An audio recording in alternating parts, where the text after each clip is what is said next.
Hey, what's up, everybody? Welcome back to Getting Down to Business. And this is episode 4. I'm putting up the 3. Why am I putting up the 3 for? Kiosha. Hey, it's your girl. How are you? Hey, man, I'm doing fine. I feel good. I feel great. We're back. Once again, we took 1 week off, but it was for a reason. We took 1 week off because we set up a new channel. We did. We set up a new channel. We set up the No Bullshit channel, Yay. which we're going to have a lot of information where there's like a lot of business opportunities that you could get into. So we just didn't want to mix it up. Like right here on Getting Down to Business, we talk about a lot of different things regarding to, helping your business, getting, business credit and things like that. But with no BS, there's going to be a lot of business opportunities that you could jump on. Like what? Tell us, sir. There's a lot of stuff. You're just gonna have to go. I put them on the spot. We can. Yeah, I know. We're gonna put it in the description. It's we got some cool stuff. We got ways that you can we got ways for you to actually sell your product. Like if you have product, you can sell your product with some of the things that we got set up. Or if you don't have a product, we have products for you. Got products. If you need traffic, we got traffic for you. If you need leads, we got leads for you. There's a lot of stuff. You just need to go to the link that's probably showing up here to go to the No BS Guide channel. It's the No BS Guide to Making Money. But like I say, we'll have the link below. And that's really important. I feel like at least just starting out in this business, I just feel like I've always had just this entrepreneurial spirit about me. But there were times where I just didn't have a product at all, but I knew that I wanted to do something. So we have this No BS guide ready for you. I can't wait until you all check it out. Please support us like you always have. Make sure that you like and subscribe that channel as well. Let's get into business. Let's get down to business for real. Let's get down to business. Okay, so I remember last week or a couple weeks ago, we talked about the whole Bank of America situation, and everybody they've been hitting you up like crazy. They have, Crazy. It's been amazing. It has. Yeah, it's been absolutely amazing because just the amount of information that is available, and as well as the interest that has been generated with this program. And I think it's mainly because of the credit requirements, because that has been such a barrier for so many individuals. So to have this opportunity, it has been absolutely amazing. So what we have for you, because we told you all that you are going to have to do some work, and don't let any one of these things be a barrier for you. Please do not, because these is easy steps, and a lot of it is education just to make sure that you are ready. So once you inquire about the program, make sure that you look into the resources because they want to educate you. We're going to have a link. Is it going to be a link today? Will it be a link? Yeah. There'll be a link. Okay. When this video goes out, there will be a link. Okay. Yeah. So just want you guys, there's a lot of different, Bank of America in particular, and again, we're talking about the B of A opportunity where they will assist with down payment assistance. I want to make sure that I have that right. Yes. Yeah, it's the down payment assistance program. For whatever reason, my mind just went blank. Yeah, it's the one where they're assisting with the down payment, and also they're lowering the credit requirements. That's the big, yes, and that's what I just said. Yeah, anyway. Teamwork.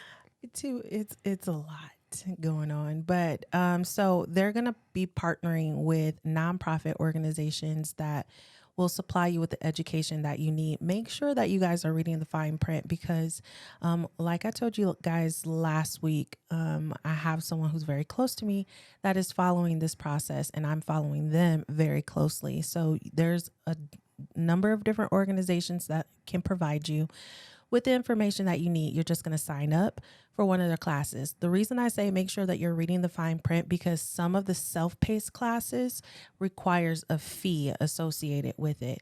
If you go to some of their live classes, there is no fee. So just make sure, unless that's something that you're interested in doing, that's fine. You can pay the fee. But if there's an opportunity for it to be free, then just let it be free. Let it be free. Let it be free.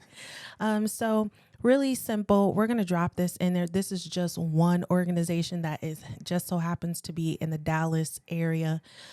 So all you need to do, go sign up, create an account. Simple. Don't let that be a barrier. Second, you need to sign up for the online self-paced class, or not the self-paced. You can either do live or you can do self-paced. Self-paced is normally $99, but they give you a discount of $74. So the course fee will only be $25. So you can catch the live event, don't have to pay a thing, or make sure that you're ready to pay. Then they're also and can I ask a quick question? With that whole course, what are you paying for? What is the purpose of that? The purpose is to ensure that individuals understand, one, how mortgages work, what's all entailed in the mortgage process, how much money's your reserves that you need. Those are the types of things that they're going to be talking about. Because a lot of times this is the first time. This is the very first somebody's time going to be a home buyer. Because, Right. you know, there's different type of first-time home buyers, right? There's first time, that really, truly first time. And there are other first-time home buyers that after some years of not owning, Like about 3 you years. kind of reset and become a first-time home buyer. So this is really mainly, you know, trying to help those real first-time home buyers. First timers. Okay. Yeah. And that's really important, because you want to understand, what does it entail? Like we said last week or the other week, that there's going to be other fees associated with, you know, responsibilities, rather, I should say, that you will be responsible for. So you want to just make sure that you're prepared. But none of these things, I tell you, should be barriers for you, because I don't know what the rent prices are, you know, in that particular area or whatever area you're in. But in Las Vegas, like a 2-bedroom is running you what, like almost $1,500-$1,600. Yeah. I just got an email. It was a notification from like one of our local news channels. They said that this is like an average of $200 to $400 rent increase. Across the nation? No, in Las Vegas. In Las Vegas. In Wow. Las Vegas. Yeah. So that's pretty crazy. So just think about that. If you're going to come up with $1,500, $1,600 a month to pay someone else's mortgage, you can find a home, pay what, $1,200, $1,300 on your own mortgage, and then the reserve, what you paid over, then you know you got to pay your bills, the other things that are associated with you having a mortgage. So again, it's just all about perspective and making sure that you understand everything that you're now going to be responsible for, but don't let that deter you. Okay. Yeah. So in light of all of that, it was like nearly like the next day. I think it was the next day. The very next day, I get a message about an organization, a company rather, Black-owned company that is coming up with their own special projects program. Yeah. And one thing I would like to say is that, and the guy that's running the program, he happened to be the first Black realtor ever. And his story is phenomenal. What he went through to break through that barrier. And, you know, there's a difference between, you know, selling real estate and being a realtor. So he became the first Black realtor. It's an amazing story. If we get a chance, we might either link up where the original story is, where we saw it, or because you guys, there's no way that we could do it any justice. You would have to watch it as he breaks down everything. And, you know, we didn't just want to copy their program. We'll just link it below, and so you guys could watch it. Yeah, and I really feel like, and I just really honestly just want to shout out MG, the mortgage guy, for even having access to Ben Slayton, who is the president of Legacy Home Loans, because to Mario's point, we can't do their programming any justice. They did an amazing job interviewing Ben and understanding his company and understanding his journey. Yeah. And his legacy, his legacy, right? But the reason I bring it up is because none of us are in direct competition at all with each other. I just feel like we're just an echo just to continue the story. Correct. Right? So MG, the mortgage guy, put it out there. I picked up his echo and I'm just continuing the wave, and that's it. But I'm going to point you guys back to him because it was literally just amazing to hear Ben Slayton's journey, to understand all of the things that he went through, and then for him to pick up the torch and just say, hey, I have an opportunity that I am creating for my people. Yeah. And for my people, this is what I'm going to do. And now, and then he even broke down the history about the special projects and why all of a sudden it sounds new, but this is new, nothing new, Yes, nothing new at all. And so it's just an amazing interview. I definitely highly suggest that you click on that particular link and make sure that you all take advantage of listening to Bill Slayton. Now, I want to say one thing. I mean, just to be clear or fair, you heard about this from, where was it? Before MG, It was Black Enterprise. Black Enterprise. So the crazy part is you heard it on Black Enterprise, and we were like, okay, let's do a show about it. And then we turn around. Literally the same day that we got that, MG, the mortgage guy, had picked up on it, exactly. and he was right. And I was like, oh, we don't. Yeah, I'm just gonna listen to his show. Yeah, so we just said, okay, let's listen to what they're talking about because they got direct access. So that's how that happened. So that's why it's like an echo, but we were receiving the information around the same time as well. Yep. And it's amazing. So I just want to give just a brief outline of how their project is slightly different than Bank of America's. They are actually in the exact same cities. So if you live in the cities that we mentioned before, I think there was only one other city that they included in their special projects, and that was Chicago. Yay, Chi-Town. Yay, finally. So Chicago is actually on there. So we'll get the list or the names of the cities that you're in.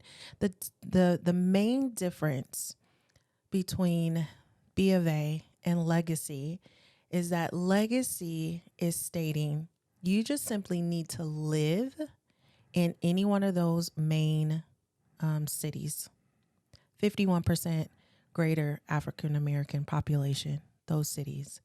But you can purchase your home anywhere in America. Wait. See, and that's what I need everybody to understand. That's huge. That's huge because I got cousins who've been living in Chicago. Not just cousins, I got direct family members, sisters, and whatever. They've been living in Chicago forever and don't want to move out. I think because they're scared of the process and all this. So what you're telling me is that they can live there and now pick up and buy a house anywhere in the U.S. Right. Which is different from the B of A, right? Because B of A stated that you needed to live, that you didn't necessarily need to live in that area, but you needed to purchase in the 51%. You didn't have, I thought you had to live there and purchase there. Isn't that that? Okay. No, so you can, we could double check. Let me double check. Yeah, we could double check. Because the person that I'm following doesn't live. They just live in Dallas, but they have to purchase. Wherever they purchase needs to be in those particular counties that B of A is launching their product. In. Gotcha. So you need to purchase in those areas. So that's the major difference between the two programs. And with the Legacy program, still needs to be single family residence or a condo, first time home buyer, just like everyone else. It needs to be your primary residence only, so it can't be like an investment property at all. They are following Fannie Mae loan limits. So I wish, I feel like I know that number off the top of my head, but I will find that for you all. No income limits, similar to the Bank of America program as well. And they have reduced closing costs. Credit scores, 620 scores will receive the same interest rate as someone as a 680 credit score.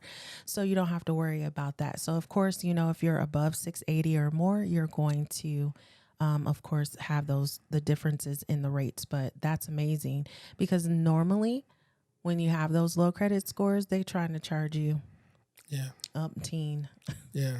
percent. Oh yeah. So Oh yeah. Oh yeah. so that's amazing. So check out, we're going to have a link directly to Legacy Home Loans so that you can check them out. When I went to their site, I didn't see anything in particular about the program. They just want you to inquire. So you just simply say how you found out about it. You don't need to say that you heard it from us or whatever.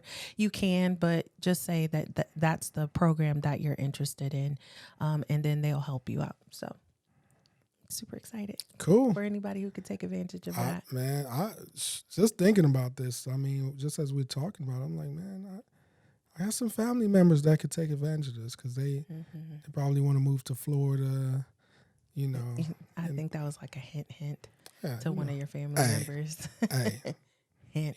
go move to Florida. But yeah, no, that's a great thing. I'm really happy that we found out about it and there's more information out there about it. So like I said, we are definitely going to put the link in the description of MG the mortgage guy, his podcast. So you guys could check it out because very informative, very deep. Might even bring tears to some people's eyes because of that, the whole journey of being the first Black realtor. It's a lot what we had to go through back in the day. So yeah. So switching topics real quick. So crypto. So the Ethereum merge finally happened.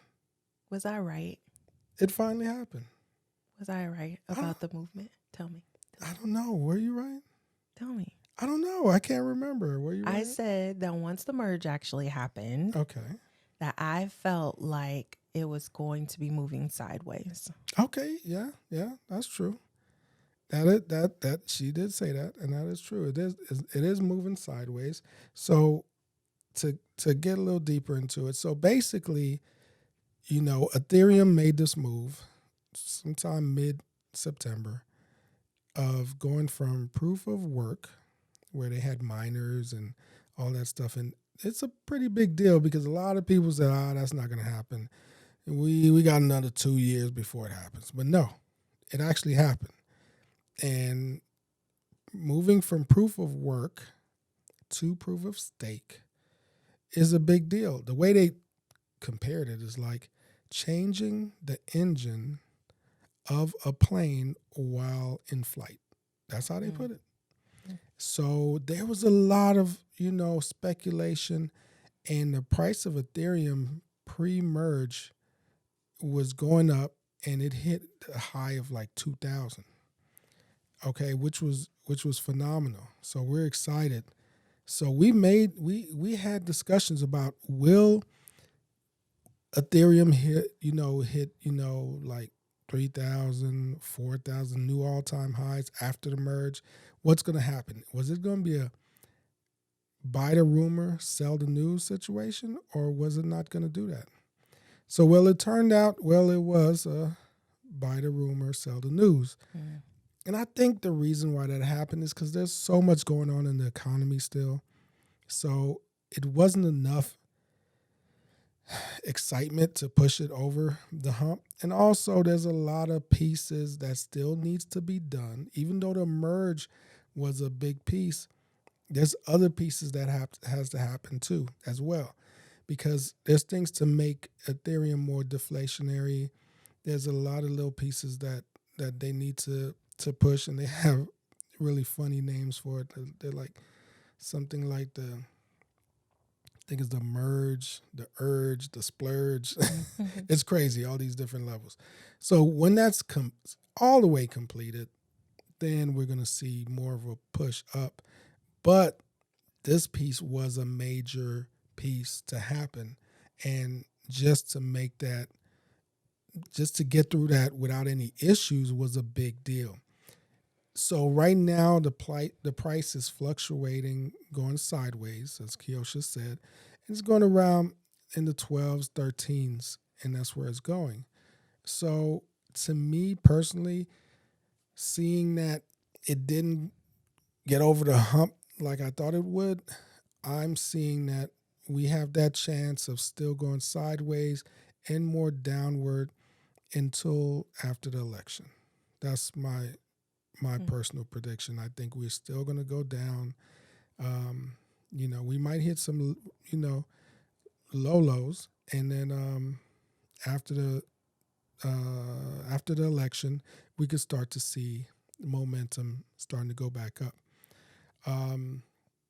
So for Ethereum, RIP to all those miners out there. This was a huge. Did you just say rest in peace? Yes, this is a big, big RIP to all of those miners. Because you got to understand. They can't convert their.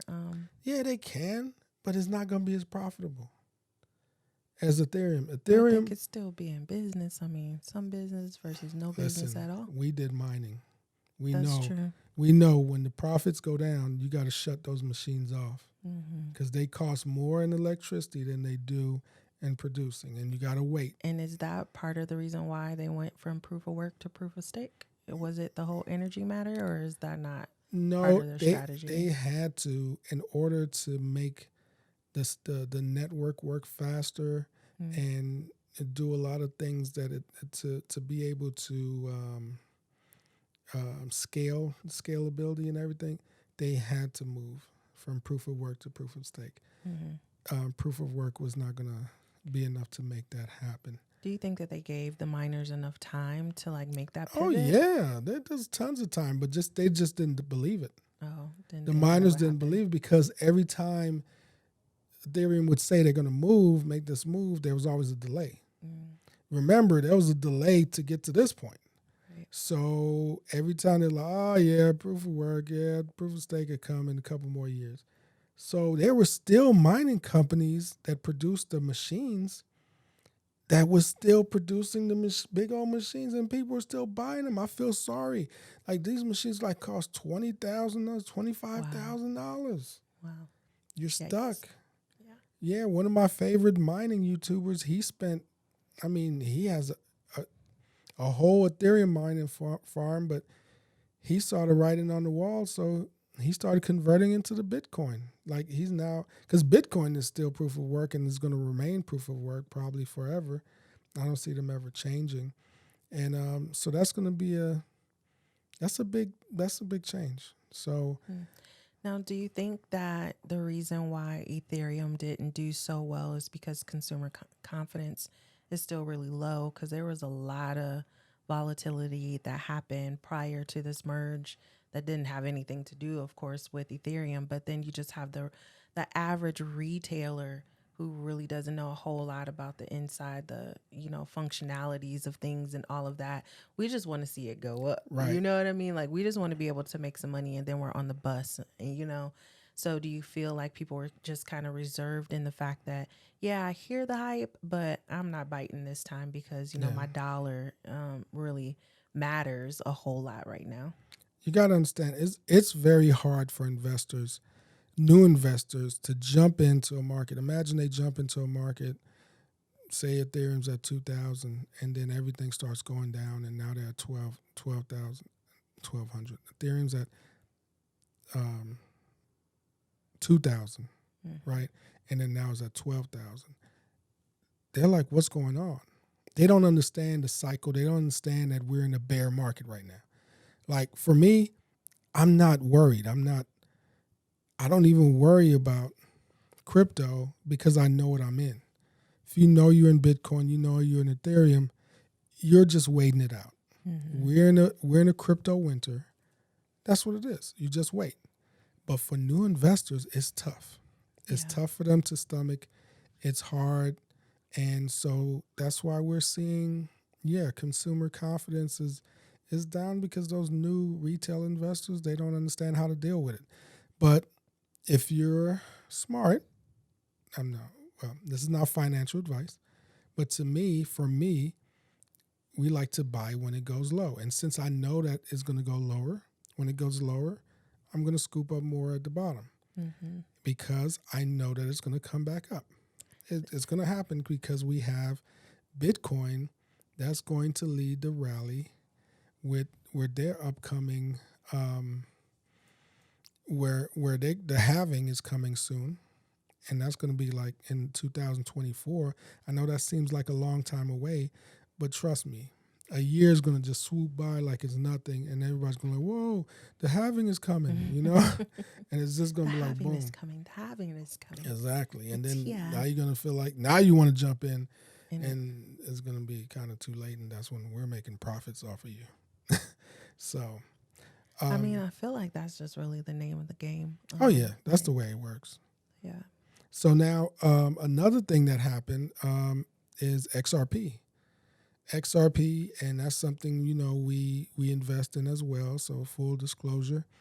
And XRP was it's been going down because when they announced that the case is probably going to be settled early next year, everybody thought it was going to be settled this year.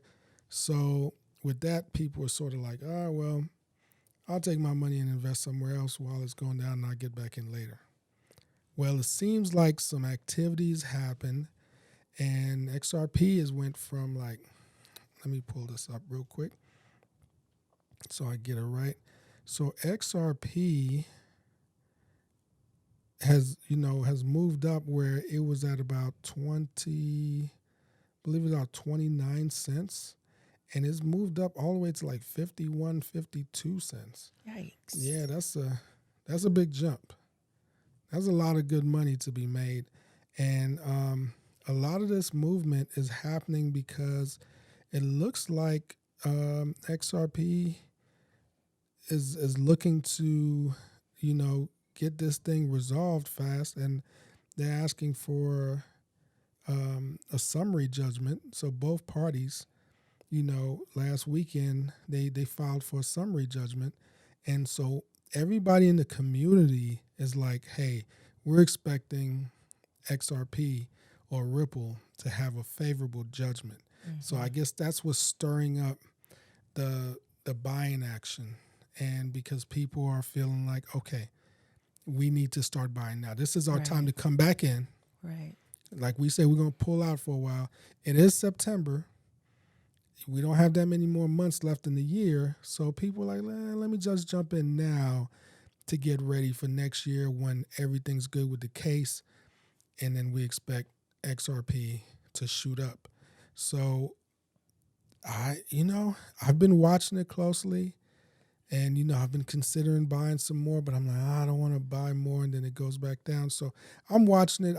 I would tell you guys to do as much research as you can and find out whatever you feel that'll help you, get information to make a right decision. And I feel good about it. And I think that it's definitely going to be a favorable judgment. That's what I feel. And I'm looking forward for XRP to shoot up, early next year. But I think people are just getting prepared for that. Amazing. Yeah. That's great because we've been talking about XRP forever. So you all should check out some of our earlier episodes. It doesn't include the video, unfortunately. It's the podcast. Mm-hmm. So make sure that you guys go back and then you can understand like what we're saying right now in regards to Ethereum and XRP. Well, yeah. This has been amazing. Yes. As always. We got some good updates in. We talk about crypto, talk about that ownership of home ownership, which is big. And I really want people to understand that we're looking at a situation where you need to build for your family's future. You want to invest in, when we invest in crypto, we invest in property, real estate, whatever. Just invest and grow so that you have something to pass down. Mm-hmm. And don't be scared to invest. I know a lot of people talking about the housing bubble and everything, but let's try to get something. And if there's programs available and you're not a homeowner, so what do you do during this whole housing bubble where you're not owning anything? Mm-hmm. You're going to go ahead and just keep renting, and that money could go towards your own home? Yeah. I don't know. I don't see a reason why to hold back. No, there really isn't. And something that I'm continuously learning over and over and over again is that money has to stay in motion, right? So your money needs to be making money for you constantly. Always. And so there's vehicles out there that can assist in that. And real estate is one of the hugest or largest assets that you can have that appreciates over time, and you have the opportunity to, keep your money moving and working for you. So literally look at it as an investment in yourself, an investment, like you said, into your children. But then there's a whole host of opportunities that are out there where you can keep your money in motion. And so those are the types of things that we will be diving into even the more. There's insurance vehicles. There's all kinds. Can't wait to get into that. Yes, so much that you can do to keep your money in motion. And something that we are always, learning, that we've learned as well. I wish I could take credit for this quote. Do you know what I'm about to say? No, go ahead and say it. So I've learned that success, it's not a secret. Honestly, it's not. Success is not a secret. It's a system. It's a system just like everything else. Like there's the banking system. There's a whole financial system. There's just a whole economic system.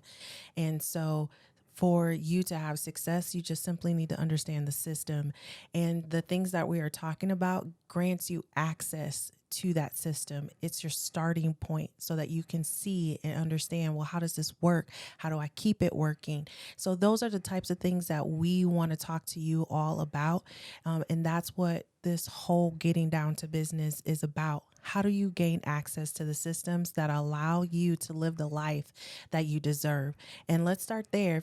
If you feel like you don't deserve it, then we need to backpedal. We need to do some deeper digging, because you do deserve it. You do deserve to live a life that you want. And if you're living the life that you want, then this message isn't for you.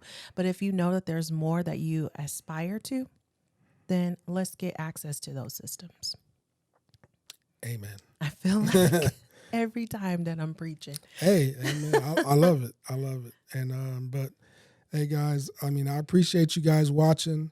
This is episode 4, and I need you guys to just go out there and know that you have to work hard at your success. This is not just a simple grab something, throw a website up, and then you're successful. You still have to work. You have to work. Whatever business you do, you have to work at it in order to make it happen. So guys, just do what you got to do. And then what else? I had one more thing before. Go ahead. I know it was just a great ending. I felt it. But there is so much that we're learning about this system of things, because you can have a great product, but no one knows about your product. Nobody knows it. And so what we have learned is there's systems out there that can help you. We're going to put links in this description that's going to talk to you about how you get the system moving. And so you can have it could be anything, right? You can have a shoe company, you can have a coffee company, you can have something, but you can have that best product and you put your whole heart and soul into it, and nobody knows about it. They don't know. Yeah. So we've learned some interesting techniques and an interesting system that we are currently using, and we're going to make sure that we give you guys access to that. Make sure you hit the description box so that you can find out about that. Okay. So I think we're really going to wrap Really it up. going to wrap it up this time. We're really going to wrap it up. So thank you again for watching. This is Rio De Niro, and This is your girl, Kiosha. And till next time, you guys, keep balling.